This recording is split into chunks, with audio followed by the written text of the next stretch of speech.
Thank you for joining us today. Welcome to Gateway Austin's online campus. My name is Eric Bryant. I'm the online campus pastor. And whether you are part of Gateway here in Austin or part of our online campus or a friend or family member invited you to join us, we know you're in for something really unique. We're going to be hearing from award-winning author John Burke. He's the founding pastor at Gateway and an expert on near-death experiences. You're going to hear interviews, compelling evidence, and biblical teachings that demonstrate there is a world beyond this one, that there is life after death. So open your hearts, open your ears, and enjoy what we have for you today. Well, today we are wrapping up this What's After Life series, and I want to do so in a special way. I want to take you on a tour of the city of God. I want you to imagine that day when you take that tiny step from this life into the next life. Not the end, but the beginning of the life you've always longed for. And that perspective, I hope, changes the way you live now. Because as we've been seeing, this life actually is continuous with the next life. You know, we've been saying that heaven is a gift. Relationship with God, you don't have to earn it. Anyone who wants it can have it. He wants you if you want him. All who call on the name of the Lord will be saved or set right with God. So heaven is a gift, but how we live this life really does affect the experience of the life to come. And that's why today I want to inspire you to live all out, fully surrendered to doing the will of God so that you live your best life now and forever. You know, John, Jesus' youngest disciple, writes in the book of Revelation about an experience he had, much like NDEs, near-death experiencers have. He had it in his old age. The risen Jesus appeared to him while he was exiled for his faith on the island of Patmos, and he's taken up into heaven and he's shown the city of God, the New Jerusalem. Listen to how he describes it. In Revelation 21, he says, "And he carried me away in the spirit to a mountain great and high and showed me the holy city, Jerusalem. It shone with the glory of God, and its brilliance was like that of a very precious jewel, like jasper, but clear as crystal. It had a great high wall with 12 gates, and with 12 angels at the gates. And on the gates were written the names of the 12 tribes of Israel. The angel measured the city with a rod and found it to be 12,000 stadia, which is about 1,400 miles in length, and as wide and as high as it is long. The angel measured the wall using human measurement, and it was 144 cubits, or 216 feet thick. The wall was made of jasper, and the city of pure gold, but as pure as glass. The foundations of the city walls were decorated with every kind of precious stone. The 12 gates were 12 pearls, each gate made of a single pearl.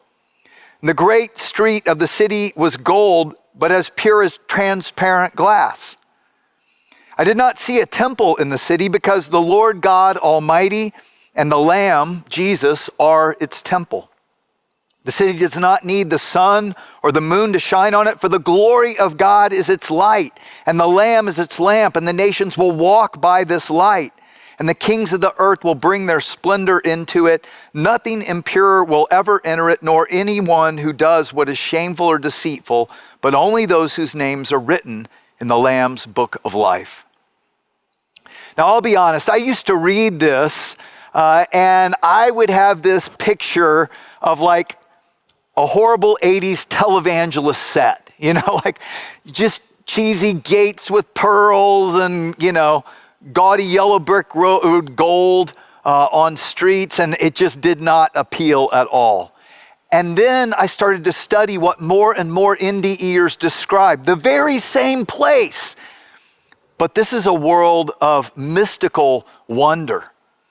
You know, they're describing something that is more real, more solid, but just like everything on earth is made of the earth, of dirt and wood and stone and elements of the earth, everything in heaven is made of the light and love and life of God.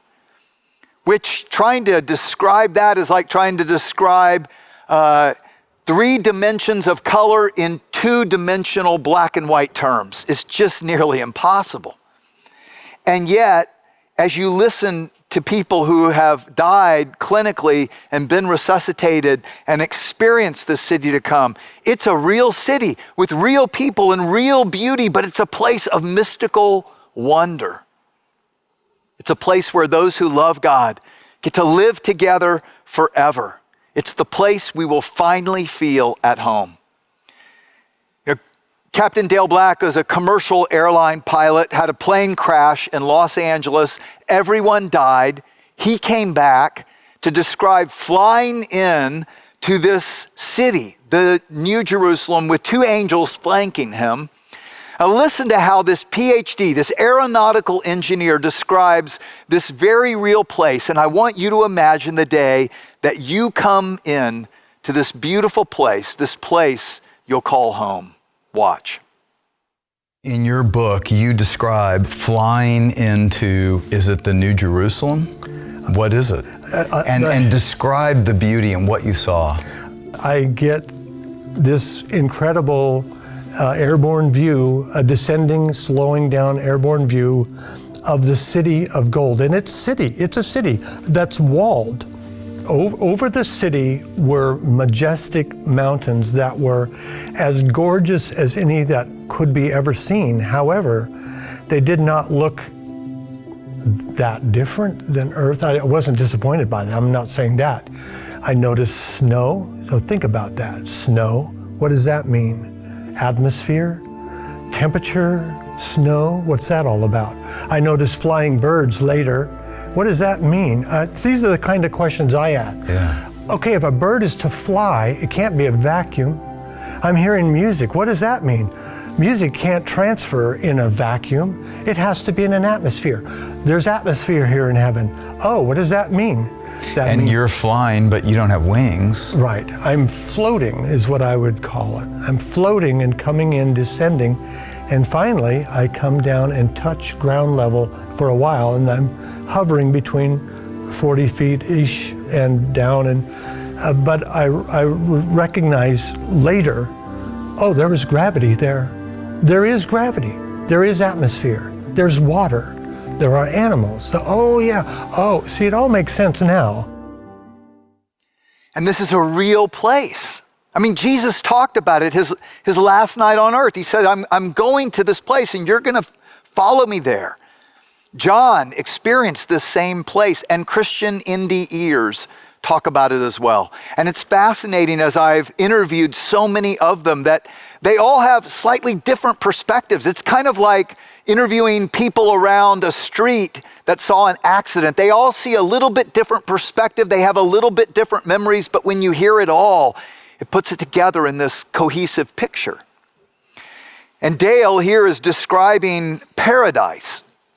Now, I'm not 100% sure this is correct, but some NDEers talked about paradise as the outskirts, the countryside around the city of God, the New Jerusalem.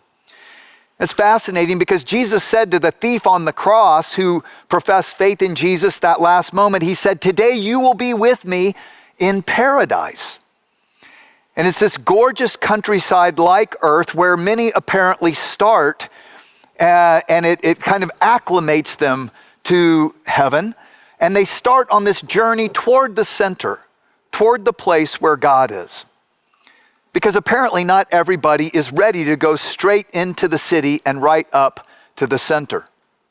You know, Howard Storm, the atheist college professor that we heard from last week, who Jesus rescued out of this hellish experience when he cried out to him, he said they were headed toward this city, this incredibly brilliant light, when he just felt like he couldn't go any further, and they stopped. And right there, Jesus gives him a life review, and he learns a whole lot. He says, but I could still see far off this city, and in the center, this brilliant light and this multitude singing. Dale said the same thing. There was a multitude in the center of the city singing praises to God. But Howard asked Jesus a question. He said, so what happens to people when they're going toward the center, but they aren't ready? And Jesus said, they freeze up. And Howard said, what do you mean they freeze up? And he said, they just lock up and they think about themselves and they work on their stuff. They want to move forward, but they're not ready to. Which I'm not totally sure how that all fits with what the scripture says, but I would say this: that's why to work on your stuff now. Work on it now. And the point, the goal is intimacy with God. The goal is full surrender, full harmony with the will of God. Because not everyone enters heaven in the same place of understanding, of knowledge of God or the will of God. You know, and apparently just like their prime properties here on earth, right? And those who have the most money or the most power, no matter how they get it, you know, they can get the prime properties. Well, in heaven, there are prime properties too. The closer to the center of the city, apparently, the more spectacular the experience of the life of God you get. And the currency of heaven is the currency of faith and of love, of faithfulness to God. So not everyone immediately goes right into the city of God or right up to the center. Some apparently are not ready for it. Maybe they live on the outskirts, still enjoying all the amazing sights and sounds and wonders of the beauty of God's creation and relationship.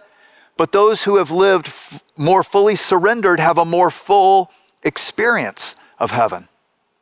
You know, Jonathan Edwards, a well-known theologian, said something very much like this. He said, in heaven, we will all be overflowing with the glory of God, the life and love and joy of God. But we won't all be overflowing with the same capacity. Some will have a small capacity overflowing. Some will have a large capacity overflowing. And you know, that's why, you know, to work on full surrender to God now. Because I believe that's what all the talk in the Bible of the rewards of heaven is all about. Now, I know this bothers some Christians, but Jesus is absolutely clear that how we live this life really does affect our experience of the life to come. That this life is really just a test. It's just a test to see how faithful will you and I be with what God has entrusted to us now. All our money, it's just monopoly money. All our properties, they're just little plastic pieces. And they all go back in the box when the game of life is over. And the only thing that goes with us is how you played the game, how you honored God, how trustworthy you were, and I was, to God. That's what matters most. And Jesus was very clear on this. Luke 16:9. Use your worldly resources to benefit others and make friends, Jesus said. Then when your earthly possessions are gone, they will welcome you to an eternal home. And then he says, if you are faithful in little things, you will be faithful in large ones. But if you're dishonest in little things, you won't be honest with greater responsibilities. And if you're untrustworthy about worldly wealth, who will trust you with the true riches of heaven, the things that last? See, Jesus says this life is just a test of our faithfulness, our trustworthiness to God. Now, I believe there is actually growth in heaven, that we continue to grow and learn and explore. Otherwise, we would be God, right? We continue to grow in knowledge and understanding of God. But how we start and what we begin to experience is determined by how we live in this life. Again, this life is continuous with the next. You know, even the things that it said in the Bible, like when we honor God, when we tithe our resources to help build God's kingdom. Think about it like this. It's like investing in heaven's stock market and it never goes down. Or when we when we study the Bible to learn about the knowledge of God and the will of God, and we seek to be faithful to who God is and what he wants in little ways or in big ones.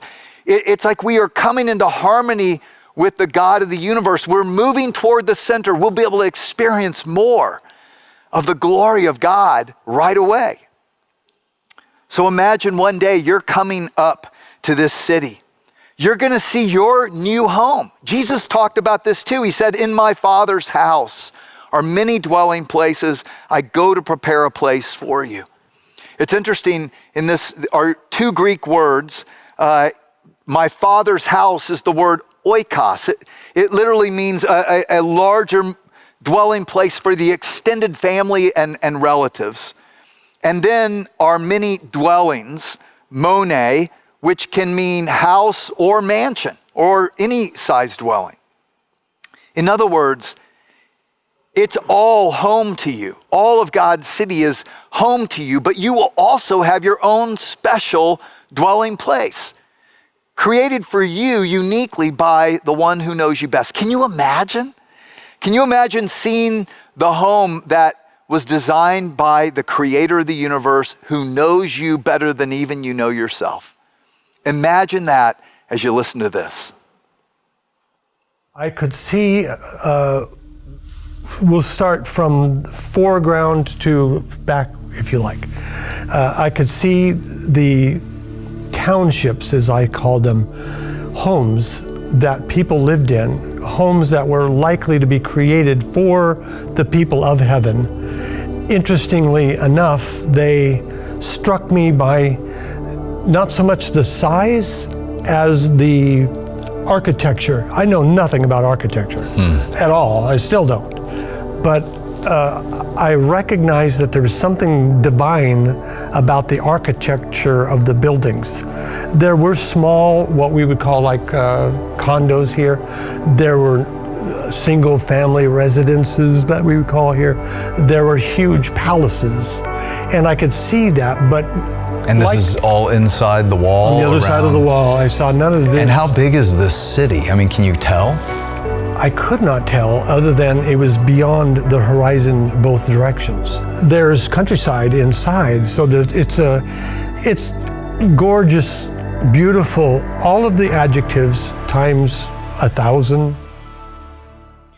So just imagine your excitement about you're going to enter in and get to explore this incredible city, and it's huge. I mean, John in Revelation 21 said the angel measured it in human measurement, 1,400 square miles and as tall. It's a mysterious city. It's clear as crystal. Some NDEers described it as like this clear, transparent crystal palace, but it's gold too, which doesn't make sense, but it's also made of love, woven together. Mystery beyond our dimensionalities. But it's also half the size of the United States, the footprint, and that tall in 3 dimensions. So it's big enough for all humanity, really. And your welcoming committee, they're so excited to show you around. They want to show you the home they've been working on for you under the master designer who knows you best. So imagine you start to go up toward the wall to enter the gate. Betty Maltz, a Christian who died and was resuscitated, describes what it felt like coming up to the entrance. She said, my emotion was a combination of feelings: youth, serenity, fulfillment, health, awareness, tranquility. I had arrived at where I had always dreamed of being. The wall to my right was higher now, and it was made of multicolored, multi-tiered stones. A light from the other side of the wall shone through a long row of amber-colored gems several feet above my head. Topaz, I thought to myself. I not only heard singing, I felt the singing, and I joined the singing. And suddenly I realized I was singing the way I had always wanted to, in high, clear, sweet tones. The voices burst forth in more than 4 parts, but also in different languages. I was awed by this because I could understand them all. The angel stepped forward and put his palm, the palm of his hand, upon a gate which I had not noticed before. About 12 feet high, the gate was a solid sheet of pearl with no handles and some lovely scroll work at the top of its Gothic structure. The pearl was translucent so that the atmosphere inside the city was somehow filtered through. My feeling was of ecstatic joy and anticipation at the thought of going inside. Do you remember what it was like as a little kid on Christmas morning? How you're about to burst with excitement. It's gonna be better than that. And there's only one requirement to enter into this city. Listen to what Dale and Don, a pastor who was actually run over by an 18-wheeler and found himself right before this gate. Listen as they come up to this gate, which, by the way, remember the angel said it's an arch through the wall, and the angel measured the wall as 216 feet thick, so it's actually a tunnel through the wall. But listen to how they describe exactly what John said in Revelation. The 12 gates were 12 pearls. Nothing evil will ever enter, only those whose names are written in the Lamb's book of life. Watch. And at this magnificent gate, a very large wall, very thick wall, and there's a gate, and it looks like the inside of an oyster. It's a gate made of pearl, really quite dazzling, very brilliant, very beautiful. It almost looks like it's pulsating with life, except I know it's the light reflecting off the gate that makes it look that way. The arch and the tunnel was the same substance. It was not stone, but it was in the stone. But what was the substance? The substance was pearl. It looked like liquefied pearl. And when the light from the throne room, that's the only light that there is, emanated through, it just bounces off the pearl.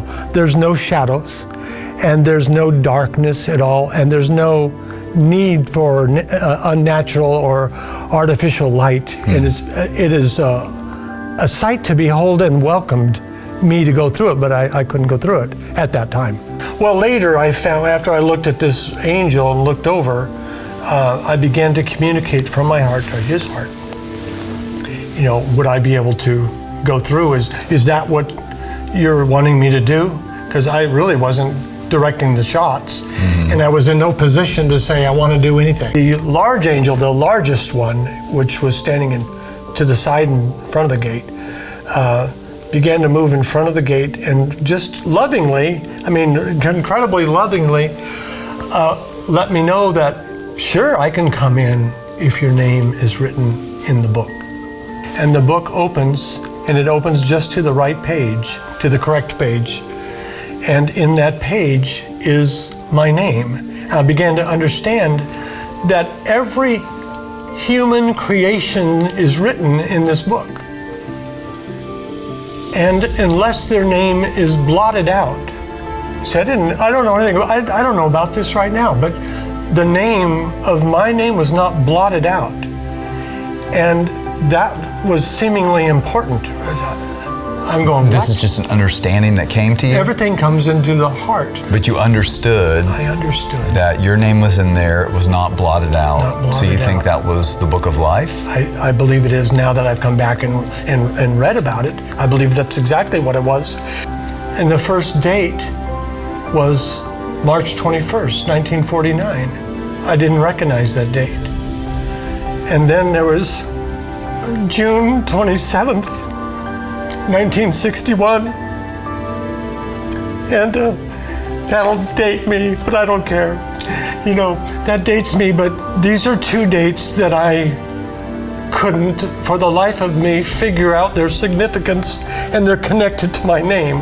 What's that all about?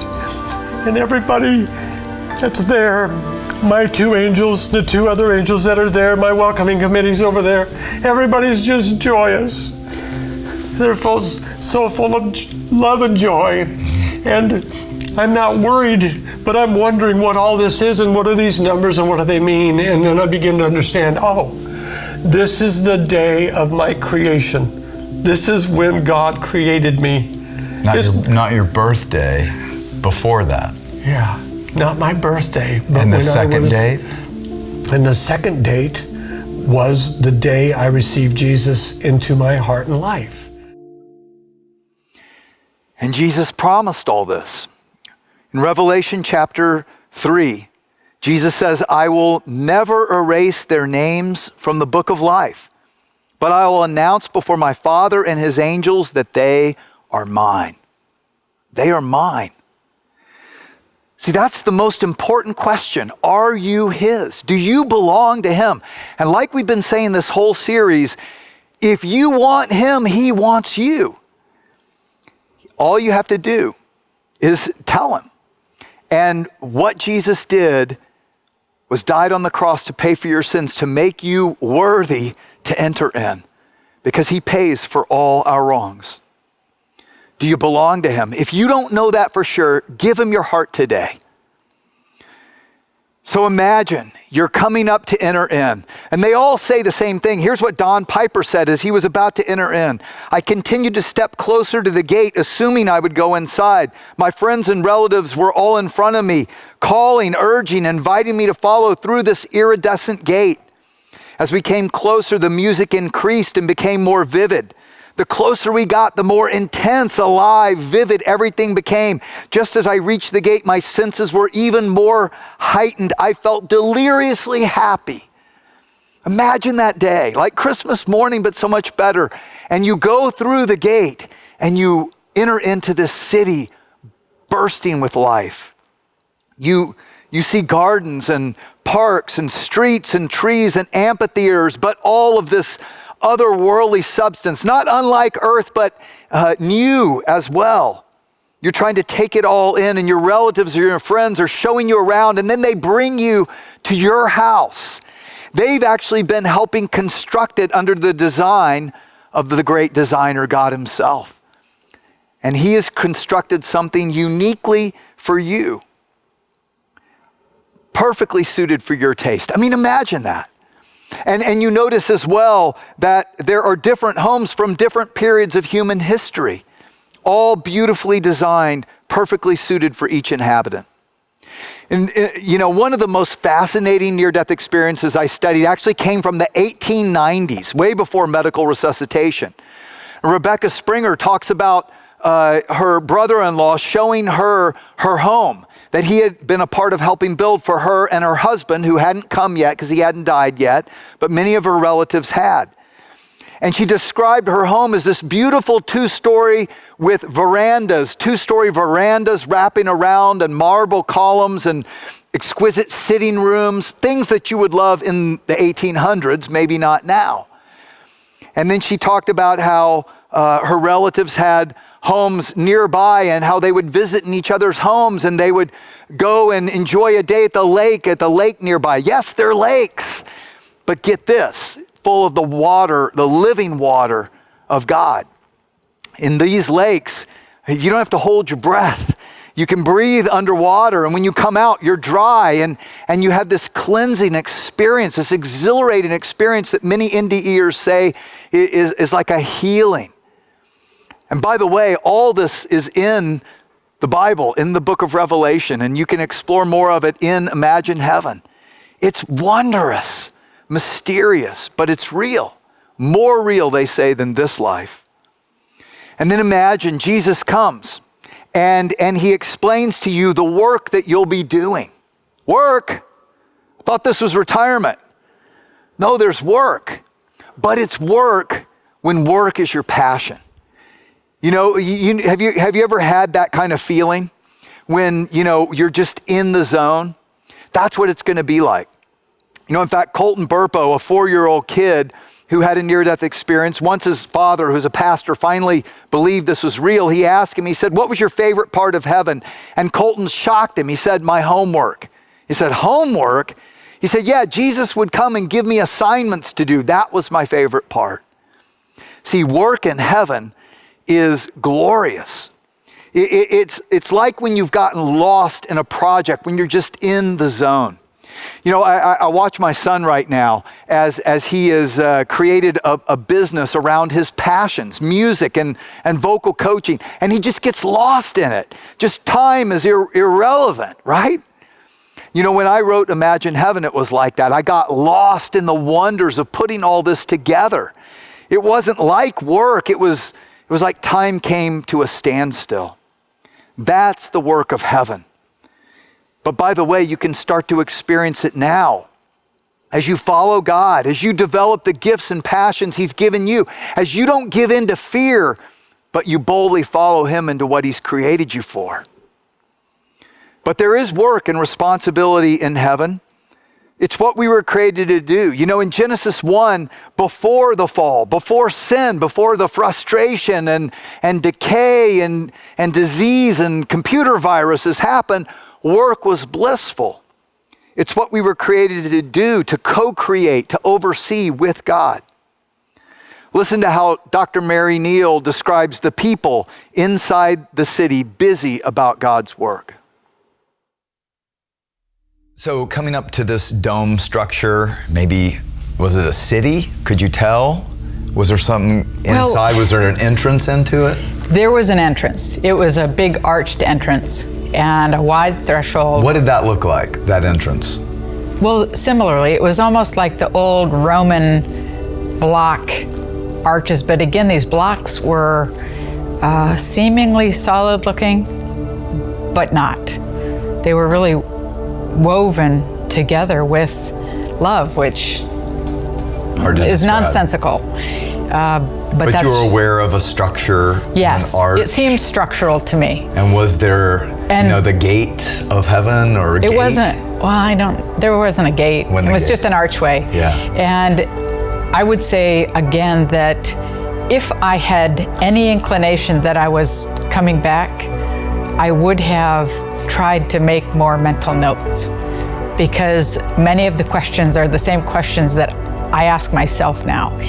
And I will say that I was able to see many, again, people, angels, spirits, I'm not sure, very busy. And I don't know what they were doing. Inside the archway. Inside, they were all very busy. I don't know what they were doing, but they were doing something and clearly doing God's work. Clearly doing God's work. I mean, imagine. If you love to create, imagine being asked to create for the president of the universe to display your work. Imagine having all the time in the world for that music or that art that you never had time for on earth. Imagine all the time in the world to research, explore, discover, develop, build for the great builder, the great designer, the greatest scientist of the universe. Dr. George Ritchie is an MD and psychiatrist who had an NDE. And he said Jesus led him into this dazzling building with high ceiling corridors and people walking about buzzing with excitement. He said everyone, it looked like, was enthralled in discovery on the verge of some great new breakthrough. Ritchie said we entered a studio where music of a complexity I could not begin to follow was being composed. Next, we walked through a library the size of the whole University of Richmond. Here, I thought, are assembled the important books of the universe. Immediately, I knew this was impossible. How could books be written somewhere beyond Earth? But the thought persisted. The key works of the universe. See, part of the reward of heaven are the types of projects or roles or responsibilities or creative endeavors, exploration, assignments that we get to do because we were faithful to God on earth.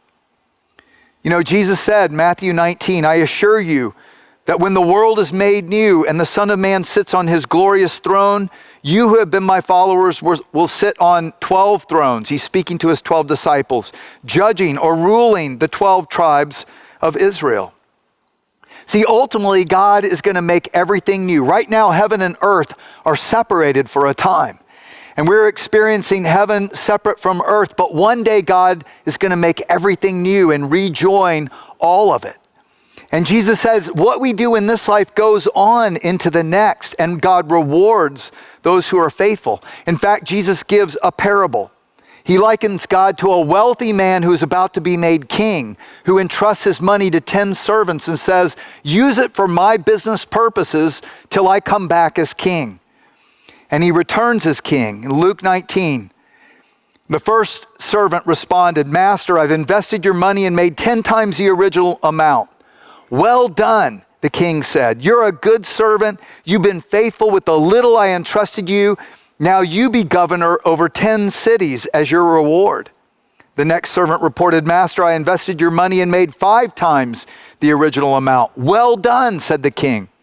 You will be governor over 5 cities. And he's saying God rewards our faithfulness. You know, how faithful we've been to him determines how great the assignments. Because see, here's the deal. God is equipping us. He's equipping us to co-rule with him for eternity. Even going through the sufferings and the hardships, when you're faithful to God, it has a purpose. It says in 2 Timothy 2, if we endure hardship, we will reign with him. You know, it's amazing. But Jesus said it, some will govern or rule over angels, some over cities, some over nations, some over angels, some animals, some over various projects. It's going to be work, but life-giving work. But it's not all work and no play. God is the originator of fun. Everything fun that we've ever invented here on earth is because God created us for play and exploration as well.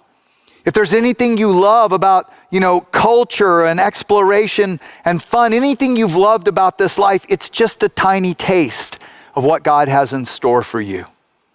Listen as Don Piper describes this place that you're about to live in. Well, the gate is quite large. The gate itself, the entrance is small, and the wall is very thick, but you can actually see through it. So I'm looking over these people, and I can see through it. And there appears to be this massive boulevard that really kind of bisects the city, and it is made of gold. But gold that is so pure you can see through it. It's. What do you mean? Well, you can actually see through the gold. It's gold and it's visible and tangible, but it is pure. Now, we can't imagine that here because gold on earth is one of the densest metals we have. But in heaven, it's so pure you can see through it. So you can see under it. You can see even the roots of trees and things like that. There are trees there. In fact, the tree of life is there. That we were not able to eat of here, we can eat of it there. And you're looking through. I'm looking at the tree. I'm looking to the gates. I'm looking to the gates. I'm looking down the street. There is a river that flows from this throne or this hill that's high and lifted up. And I know that's the river of life because we're told that it flows from the throne of God. So many of the things that we know and enjoy and love here are visible there as well. I would say this, heaven's never going to be less than this. It's always going to be more. Yeah. So whatever you imagine here that is meaningful to you, the relationships, the beauty, and let's face it, there's some glorious places on earth, but there should be because God created it. This is his place. So heaven's not going to be less than that. It's going to be more than that. There are structures on both sides of the city. They look like mansions to me. I mean, they're glorious places for people to dwell. So it's just an incredibly awesome, overwhelming, bustling place. It's not a boring place. There aren't any cherubs sitting around on clouds playing harps. This is an active, exciting, thrilling place. A thrilling place. But the highlight of it all, at the very center of it all, is the God of light and love. And if you didn't catch this from the many indie ears who continually said, but all the beauty and the wonderful people and all these new sights and sounds and colors and this new experience of senses and even flying, none of it compared to being in the presence of this God of light and love. Because what you'll realize is in God's presence, you realize who you really are, how special you are to him, that you are one of a kind, his unique son or daughter, created for him. And in his presence, you want nothing else. You never want to leave. And that's true today as well as it will be then. So keep moving toward the center, toward God, toward intimacy with God, toward harmony with knowing God and knowing God's will, because one day soon, you will find your name in the book of life and you will go through that gate and you will hear the King say, "Well done, good and faithful servant. Now enter into my joy." So I hope you learned something today. I hope there's something you can take and apply today. I want to encourage you to take a next step, Maybe for you, it's just introducing yourself to us. Go to gatewaychurch.com/connect. Indicate you've been watching the online campus and let us know how we can serve you or ways you might want to get connected. And maybe that's your other next step. Perhaps for some of you, it's just joining one of our discussion groups to be part of the conversation. You can indicate that at gatewaychurch.com/connect. I also want to invite you to give. If you're a guest, feel no obligation. But if this is your community, your generosity enables us to continue to get the message out to more and more people. You can give at gatewaychurch.com/give. Finally, maybe your next step is just letting someone from our prayer team pray with you. Just click Request Prayer, and we'd love to serve you in that way. Thank you for joining us, and join us back next week for more from John Burke.